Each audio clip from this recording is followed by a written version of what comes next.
LinkedIn News. How loved and supported do you feel right now?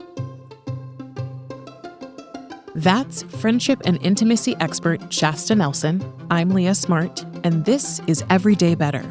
Stay tuned to find out what the 3 key ingredients are to creating healthy, lasting friendships. Don't forget to hit that follow button to get new episodes of our show every week. And if you're a regular listener, thank you, and I have a favor to ask. Consider leaving us a review so we can keep bringing you more conversations that you love. If you don't know, here's how to leave a review on Apple or Spotify. On Apple, go to the Everyday Better podcast page, scroll to the bottom, and click the number of stars you want to give, and then right below that, click Write a Review and add your note to us. And if you're a Spotify listener, go to our page, click the 3 dots next to the settings wheel, and select Rate Show. We so appreciate your feedback, and as always, thank you, thank you, thank you.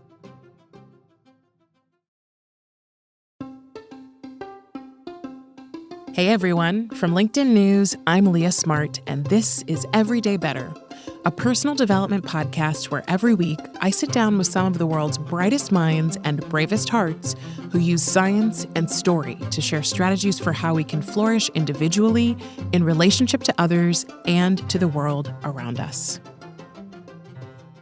So Thanksgiving is right around the corner, and I've been thinking a lot about the role relationships play in building a meaningful life. And over the past year, I've had some really incredible conversations with people like my friend Stephanie Harrison. She's the author of a book called New Happy. Dr. Robert Waldinger, the director of the Harvard Study of Adult Development, and Erin Sack, who's a sociology professor. She studies passion and career. And in all of these conversations, some of which were explicitly about relationships and some of which weren't, we kept coming back to the same underlying principle, that the quality of our relationships are the most important thing for our well-being. Now, familial relationships and romantic relationships get a whole lot of attention, as we all know, but the relationships that we have with our friends, not so much. Yet every expert I've talked to has highlighted the importance of our friendships. So today, I wanted to share one of my favorite conversations from the Everyday Better archive that I had with Shasta Nelson back in 2023. Shasta's a friendship and intimacy expert with more than 15 years of experience helping people to develop new friendships and deepen existing ones. One of the most powerful things Shasta shared with me was that when it comes to loneliness, most of us actually feel lonely not because we have too few friends, but because the relationships we have with our friends aren't always completely satisfying. So this conversation is full of practical strategies for deepening our friendships and creating new ones. Here's Shasta.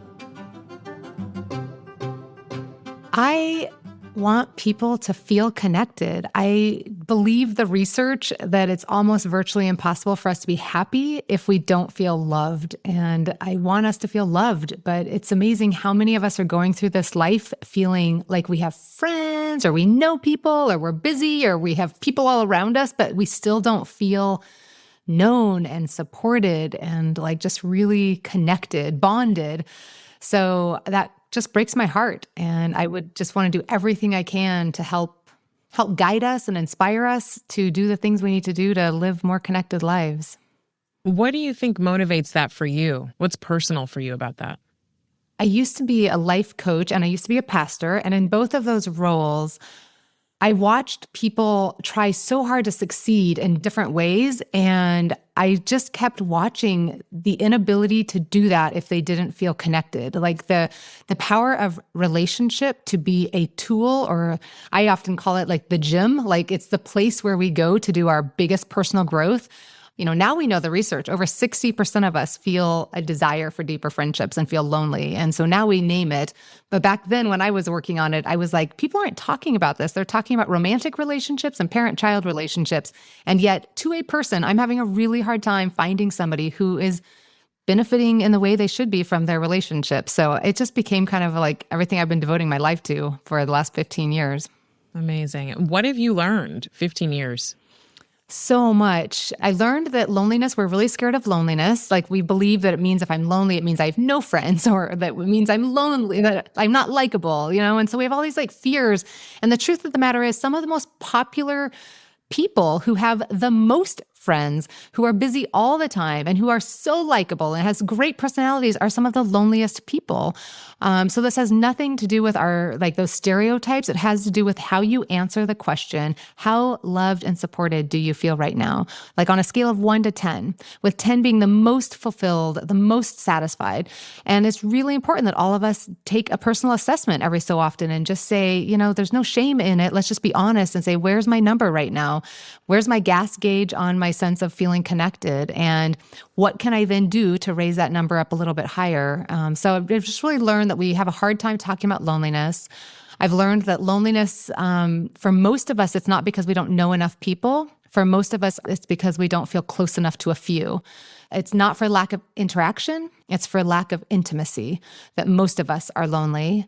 A lot of us are scared. We want it, and yet we're scared of rejection. We're scared. Are we lovable enough? Am I too logical? I hear that one. Or am I too weird? Or am I too, whatever the word is that we have this fear around. And so it's interesting how we can simultaneously crave somebody who knows us and loves us, and at the very same time put up so many walls that we don't want anyone to really see us and know us and get close enough to us. So those are a few things off the top of my head.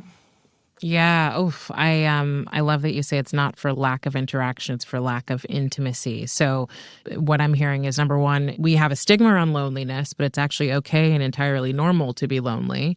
The best thing I can do is take stock of how loved and supported I feel right now. Today, I'd say I'm probably like 8 or 9. So I feel very good about it. And I feel very satisfied, I should say. If I'm lower, well, I've been lower. We've all been lower. So what do we do when we're not where we want to be? Yeah. So let me just say, I loved how you're normalizing loneliness, and this might help a little bit more to that. But loneliness is the same thing as our body telling us we're hungry for food. It's the same thing as our body telling us we're thirsty for water. It's the same thing when we yawn, it's our body sending us a message that we need sleep. So when we feel lonely, it's our body sending us a message that we are made for more love and connection, that we're hungering for more support in our lives right now. And so it absolutely is normal. And in fact, when it comes to your eating, a nutritionist would tell you, don't eat until you're hungry, right? So it's not like we're trying to avoid hunger. It's not that hunger is bad. What's bad about hunger is if you don't have access to food or you don't eat the food when you have it. And so hunger isn't bad. Loneliness is not bad. Loneliness is beautiful. Loneliness is your body saying, I have more desire for meaningful connection in my life right now, which is such a great message to receive. So it's a really beautiful thing. And when we start feeling that loneliness, rather than denying it or shaming ourselves or feeling all these awful things, the question is okay, what kind of support am I hungry for right now?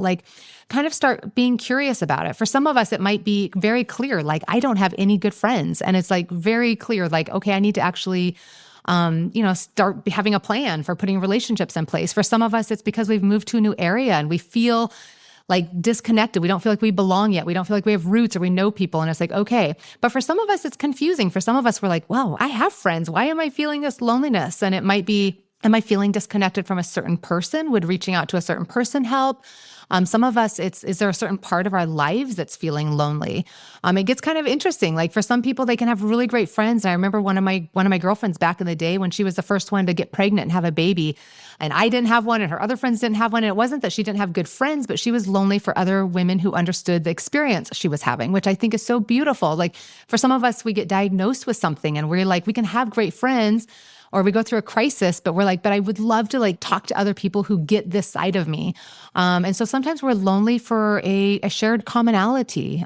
So we want to just start being really curious, what is my loneliness? Because the strategy for how we get that loneliness met will look different for every single one of us based on if we can name what that loneliness is. And the more we can ask ourselves these reflection questions and kind of start getting clearer, then we can put a strategy in place. So first, though, before we go any deeper into the strategies, the other thing that you called out, which I was going to ask, is you study mostly friendship, friendimacy, right? And I think there's also this assumption that if you're in a relationship or you live with your partner or you have a husband, wife, whatever, significant other, or you have kids, there's no way you should be lonely. And so I think sometimes we look at it as a deficiency because it's well, everyone's here with me. What's wrong? You're saying that's absolutely not the case. Absolutely. In fact, we can be incredibly lonely and be married. Moms and parents are some of the loneliest people. I mean, they're so busy caring and loving on so many others. It's so interesting. I talk to people who are in customer service positions, or there's some professions where they are talking to people all day long. They're just out there in the helping profession, coaches and therapists and nurses and all these people who are out there all day long. And they come home and they go, I can't be lonely. I'm exhausted by people. I'm like peopled out. I just want to shut the door and like take a bath. And I'm like, it can be simultaneously true that you're peopled out and still lonely. Because you can be out there helping see everybody else and give to everyone else, but that still doesn't mean you came home feeling seen and known and loved and supported yourself. And so, yeah, it's not a deficiency. What we want to do is get better at noticing it in our body and saying, do I have all the support I need right now? Do all the parts of me that want to be seen and known feel seen and known to the right people right now? Am I getting the connection that is meaningful to my life and keeps me feeling, buoyed and connected? And so some of the most loving, giving, serving, busy, popular, networked people, it can be harder to see, but those are some of the loneliest people. I love that you've sort of turned this idea of loneliness into an investigation. So as soon as you asked the question, what am I lonely for? I was like, oh, I remember a couple of years ago, it was during lockdown, during COVID in New York City, I stayed and I was feeling lonely. I'd had a friend had passed away who was one of my closest friend's husbands had passed away. And that was harder on me than I thought it would be. And I just felt this loneliness and I lived alone and I was like, what's wrong with me? And so it felt much more like a shadow and like a thing that was going to swallow me. Where like, as I hear you say, what am I lonely for? That feels like a light bulb. I'm like, oh, this turns the whole thing into an investigation, not into a judgment. And so if you can turn it into an investigation, I'm all for like turning yourself into a bit of an experiment. Then you get distance from the fear about the thing. Yes, I love that, Leah. I love that. Yeah. And so if you think about the scale of 1 to 10 and you say, okay, how connected do I feel? How satisfied do I feel with my connection now on a scale of 1 to 10? And your number was like an 8 or 9, which is so beautiful. And so the question for you would be like, who do I want to call right now? What experience do I want to have right now? Am I wanting to go have drinks with a friend, or am I wanting to have a conversation, or am I just wanting to feel connected to myself and journal? Like, what would leave me feeling connected right now? But for somebody else who's like a 2 or a 3, it's a great question to just be like, what's one thing that would help me feel more connected? Like, what's one thing? And so it's baby steps, right? We're not asking anyone to go from a 2 to a 10, and we can't get a best friend overnight, but we can certainly try to figure out what can we start doing in little bite-sized moments today that would help us, if that's what we're craving as a best friend, and I've never had one, or I lost my best friend, or I need she's moved away. And so we need to have a vision. Like, what does a 10 look like to you? And start being able to move toward that for each of us. Well, and you said, this was crazy, and I didn't realize it. It takes 200 hours with someone to feel like they're your bestie. Yes, that's the research done by Dr. Jeffrey Hall. And the good news is we can start feeling like we're friends between 40 to 60 hours. But yeah, we self-report that when we think of like our tried and true, the people we feel the closest, most intimate with, that's 200 hours. And this is why friendship felt easier when we were kids. I'm convinced of it. It's not because friendship was actually without drama and that it was easier. It was that we had consistent time together. One slumber party and you're logging 12, 16 hours, a couple days at school doing summer camp together, and you're logging the hours. I talk to women all the time, or men, who go and it's like, they'll have lunch and they'll be like, yeah, she was nice. It was okay. And then it's like, we're going to do it again. And it's like 2 months later, they have a different lunch. It's like, they're logging like 1 hour every 2 months. And I'm like, there's no momentum. There's no juice. This is never going to feel close, And so we don't lock in the time and the momentum. After the break, we're getting into friendship breakups, how to know when it's time to move on, and how to make an exit compassionately. We'll be back in just a few moments.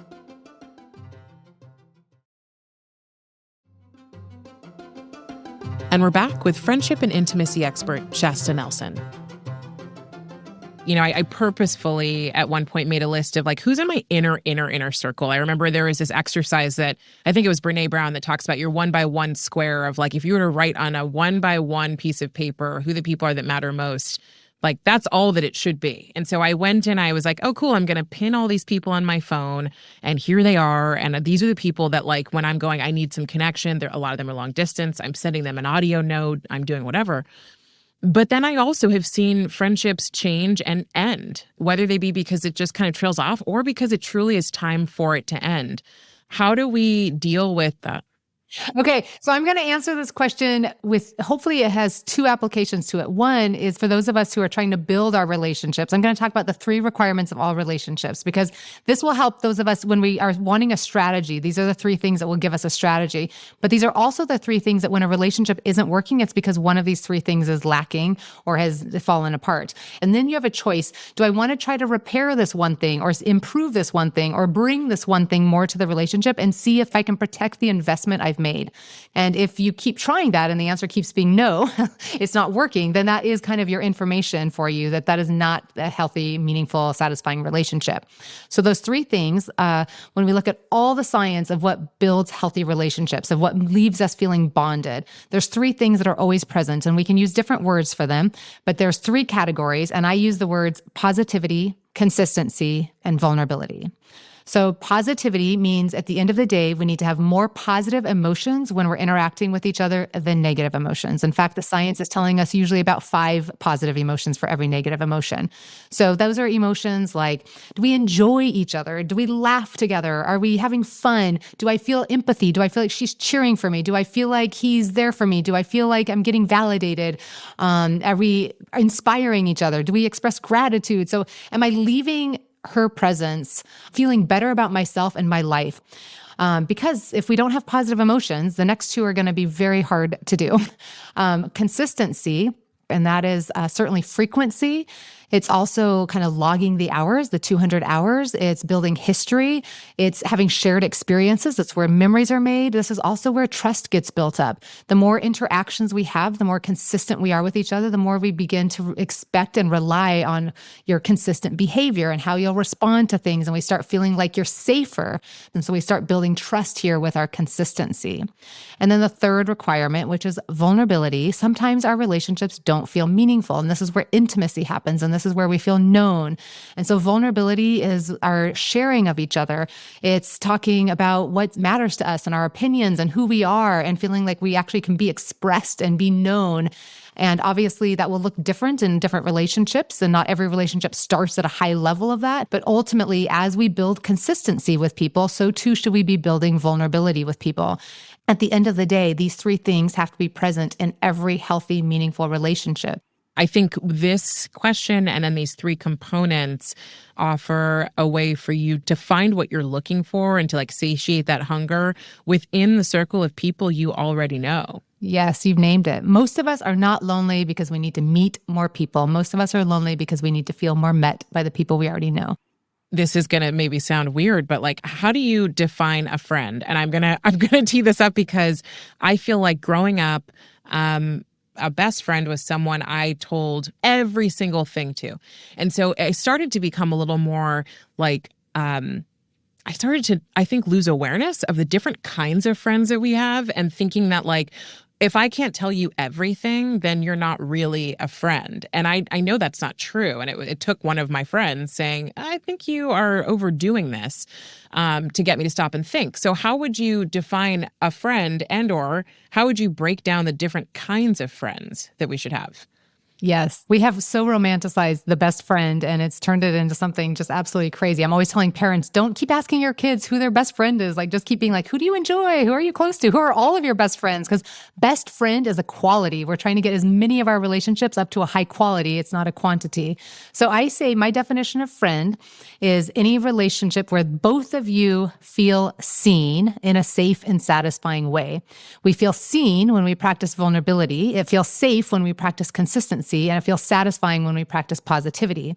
I teach it on a triangle where at the base of the triangle, at the bottom of the triangle is positive emotions. And we go up the triangle as we increase consistency, which is on the left arm of the triangle, and vulnerability on the right arm of the triangle. And so most of us have a whole bunch of relationships on the bottom of the triangle. Science is showing that we can store about 150 relationships in our head. And so we have all these relationships in our lives that we have information around. We would call them friends or people we're friendly with. We know their name. We know a lot of stuff about them. And what our goal is, most of us when we're lonely, it's because we're lonely for people at the top of the triangle. And so we don't need to keep meeting people and just plopping them in the triangle. We need to figure out how to move more people up the triangle. But obviously we're not trying to move everybody up the triangle. we can only be highly consistent and vulnerable and positive with a few. And so it's starting to recognize, to your point, there are different types of friends and there's absolutely different levels of relationship. And it's learning that, like, let's just say you get to the top, let's just put it as tens, you get tens and everything and you're at the top of the triangle. And some relationships that are all eights, like that is really, really beautiful and can be super meaningful at this time of life.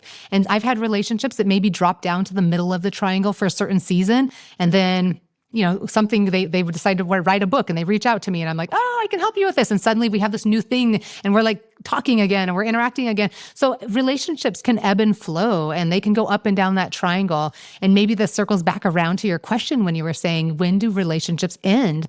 And I'm always kind of like, is this a relationship you have to kick off your triangle, so to speak? Like, have they betrayed you or hurt you or done something where you're like, I don't want you in my life?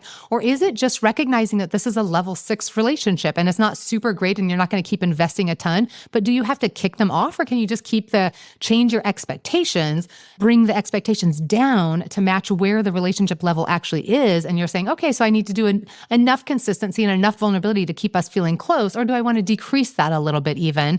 And so we can start kind of decreasing and being more mindful, but we don't necessarily always have to have this big breakup or this big burn the bridge behind us kind of a thing. And so it starts giving us a lot more language to realize there's a lot of levels of friendship and there's a lot of people who can ebb and flow in our lives. We've all been on both sides of friendships ending where we've probably been the one that was like, ooh, this isn't working anymore. And they've been the one, just like we've all been broken up with someone else. What do you say to the people who are on the side of, I didn't have any control or say in this, but this person is ending the relationship, or it seems they are kicking down consistency? I mean, I am of the opinion that if we have loved each other and been close and have kind of logged some of those hours together, it is always, always, always worth spending a quote, an awkward hour or two to try to repair the relationship or to ask questions or to better understand it. And I know a lot of us are conflict adverse. A lot of us are scared of rejection. Like there's all kinds of stuff that come up. But to me, it's always worth coming back and just being like, I've noticed that you're really busy lately and we haven't had a lot of time to get together. And so you kind of just name that you're noticing, feeling, and that's totally okay. I understand that. And I miss you so much. Is there anything I can do that would make it possible for us to get our calendars lined up, or if you sense that there's actually something that happened, to name that and say, I'm sensing some distance between us. And I want to know if I did anything that hurt you or anything that upset you or just didn't support you well. Like I would want to know that. And I'm like, I will hear you without defensiveness. And so being able to go and approach somebody and name that thing and give the space to have that conversation. Because I've been on the other side. I hear from women all over the world, and I'm saying women in that case because I do a lot of coaching with women on friendships, who have been broken up with and have no idea why. And so I would say to those of us who are doing some of the breaking up, it's always a gift to be able to help name a little bit of what's going on. Like in romantic relationships, that hardly ever happens. We always have like the talk, and then we have the fight, and then we have the breakup, and then we try again. But by the time we've broken up, we kind of have a sense of what wasn't working. We have a sense of why they're annoyed or what we don't want or what we asked for and they didn't give us or what they're like. We kind of know that. And yet in our friendships, we don't give each other that gift. We don't have the talk. We don't have the breakup. We don't try again. We don't repair. We don't say, I need this. Okay, let me try again. And so nobody's growing. People are feeling worse about themselves, and it's not building strong muscles in us for learning how to have honest conversations. So it is a skill I would be an advocate for us learning how to name a little bit better. What you just made me think of that I think about is oftentimes we feel like if we're not comfortable in a relationship or comfortable with the way someone, assuming all respect and all that is given, if the person's not quote unquote loyal by standing beside whatever we say, then we don't like that friendship. Like I've seen that happen. And in my mind, I go, and in my heart, I go, I know that most of the people who show up in our lives are there to teach us something. And oftentimes it's those uncomfortable experiences that are the most powerful opportunities for growth. So it's not that the person's a bad friend or not loyal. It's that they're there for all the right reasons. It's just uncomfortable. Yeah, I love that. I love that. And I switching the metaphors, when it comes to our physical health, we understand that we go to the quote gym, whatever gym looks like to each of us, to sweat. We understand that we don't stop. We actually understand if we lift weights, we actually understand that we're tearing our muscles. Like if you stop and think about that, I'm tearing my muscle in order to make it stronger. So we understand on a physical health level that is on the other side of exertion that we experience physical health. And the same is true of our social health. And I feel like we often, as soon as it gets a little awkward, we want to pull away. We want to label them toxic. We want to say they're bad for me. I need to only be around positive people. And we just do all this stuff where it's your social health is on the other side of some social sweat. And you get it when it comes to your physical health. So the same is true for your social health. Lean in, my friend, lean in. So I love your philosophy. I'm right there with you. Ooh, your social health is on the other side of your social sweat. I'm with that. Yeah. What's been the most surprising thing you've learned about friendship? How much we want it and are so scared to go after it, I just coach and talk to so many people. And even I speak in conferences and organizations all around the world. And every single time somebody raises their hand and says, but what about being vulnerable and how we can get hurt? Or what about the past things that have hurt me and I'm scared to trust people? And they are just as scared of rejection. I think that when I walk into a room, I've seen the science, the research shows that every single one of us is afraid of rejection. It doesn't matter our personality. It doesn't matter how healthy our relationships have been. And we're all scared of not belonging. And I've turned for myself to walk into every room. And instead of letting the fear of, do I belong? I just try to see everybody else as they're asking the same question. What can I do to go up and help them feel like they belong? One of the things that I've often teach is I feel like when we're insecure, we go into impress mode. And so by that, I mean, I'm amazing. I'm going to get confidence and I'm going to I do the things to try to impress people, but nobody's ever walked away having been impressed and feeling closer to somebody. That just kind of distances them from me, And so learning, I think it's easy for all of us to go into networking events feeling like we need to impress. And really what everyone in that room is trying to do is just feel connected. So let's just go straight to the connecting and the accepting of each other and try to get out of that impress mode, which comes out of insecurity sometimes. The idea of impress or connect feels binary, but I think these things do come together and it's complicated. I think as a woman of color, but as anybody who's in a marginalized group, you're often entering circles where no one else either looks like you, thinks like you, is oriented the way you are. And so you're immediately trying to impress in order to feel like you're enough. And then you can connect. And so I think there is there's a big speed bump, I don't know what to call it, an obstacle that feels like I have to do this in order to then just get to the point where people want to listen. But then guess what happens? Sometimes you might overdo it. And to your point, I've maybe left people impressed, but not connected. I so appreciate you bringing that up. And I think that's true for a lot of people. And I think it makes complete sense because we are so judgmental. We're all walking around being so judgmental that we kind of are well, prove to me that you're worth my time to get to know, right? I mean, it's not easy work for everyone listening. It's not easy, but the investment pays off. And I just have to throw a little bit of statistics out there and just say 70% of our happiness comes down to our relationships. And so you think about everything else you say you want in life, everything you think will make you happy, that vacation, that weight size, that house, all the things, they add up to less than 30%. At the end of the day, it's virtually impossible to be happy, which is what you want, if you don't feel connected. So is it scary? Is it sweaty? Yes, but you want to be happy, so it's worth it. If you want to be happy and healthy, there is nothing you can invest in more deeply than your relationships that will lead to bigger results. And that I can promise. Oh, I love that. All right, I've got 3 statements to have you complete and then we're all done, which is better humans are connected. Better work is connected. That's not fair, but okay, fine. And a better world has, if you say connection. Connections. Fine. Okay, agree. This is a big enough topic that we can let it be. Connected, connections. Done. That was friendship and intimacy expert Shasta Nelson. If this conversation resonated with you, text it to the first person who comes to mind. You never know how it could help them out. Everyday Better is a production of LinkedIn News. The show is produced by Grace Rubin and Emily Reeves. Asaf Gadron is our sound engineer. He makes sure we sound good in the studio. Tim Boland mixed our show. Andres Cardona is our video producer. We got additional support from Alex Kuznietsova and Ali McPherson. Sarah Storm is our senior producer. Enrique Montalvo is our executive producer. Dave Pond is head of production and creative operations. Maya Pope Chappelle is director of content and audience development. Courtney Coop is head of original programming. Dan Roth is the editor-in-chief of LinkedIn. And I'm Leah Smart. Thanks for coming with me, and I'll see you next week.